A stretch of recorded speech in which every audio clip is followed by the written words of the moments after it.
ಅವ್ಯಕ್ತ ಸೂಚನೆ. ಈಗ ಲಗನ್ನಿನ ಅಂದರೆ ಪ್ರೀತಿಯ ಅಗ್ನಿಯನ್ನು ಪ್ರಜ್ವಲಿತಗೊಳಿಸಿ ಯೋಗವನ್ನು ಜ್ವಾಲಾರೂಪವನ್ನಾಗಿ ಮಾಡಿ. ಜ್ವಾಲಾರೂಪರಾಗಲು ಇದೇ ಗುಂಗು ಸದಾ ಇರಲಿ. ಈಗ ವಾಪಸ್ ಮನೆಗೆ ಹೋಗಬೇಕಾಗಿದೆ. ಹೋಗುವುದು ಅರ್ಥಾತ್ ನಿರ್ಲಿಪ್ತರಾಗುವುದು. ಯಾವಾಗ ತಮ್ಮ ನಿರಾಕಾರ ಮನೆಗೆ ಹೋಗಬೇಕೆಂದರೆ ಅದರಂತೆ ತಮ್ಮ ವೇಷವನ್ನು ಮಾಡಿಕೊಳ್ಳಬೇಕಾಗಿದೆ, ಹೋಗಬೇಕಾಗಿದೆ ಮತ್ತು ಎಲ್ಲರನ್ನೂ ವಾಪಸ್ ಕರೆದುಕೊಂಡು ಹೋಗಬೇಕು.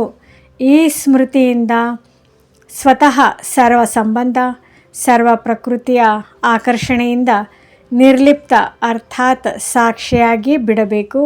ಸಾಕ್ಷಿಯಾಗುವುದರಿಂದ ಸಹಜವಾಗಿಯೇ ತಂದೆಯ ಜೊತೆಗಾರ ಅಥವಾ ತಂದೆಯ ಸಮಾನರಾಗಿ ಬಿಡುತ್ತಾರೆ. ಸೂಚನೆ. ಇಂದು ತಿಂಗಳಿನ 3ನೇ ರವಿವಾರವಾಗಿದೆ.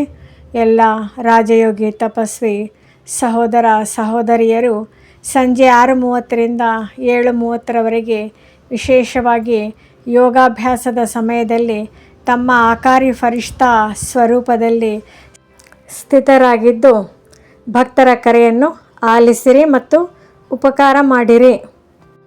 ಮಾಸ್ಟರ್ ದಯಾಳು ಕೃಪಾಳು ಆಗಿದ್ದು ಎಲ್ಲರ ಬಗ್ಗೆ ದಯಾ ದೃಷ್ಟಿಯನ್ನಿಡಿ ಮುಕ್ತಿ ಜೀವನ್ಮುಕ್ತಿಯ ವರದಾನ ಕೊಡಿ.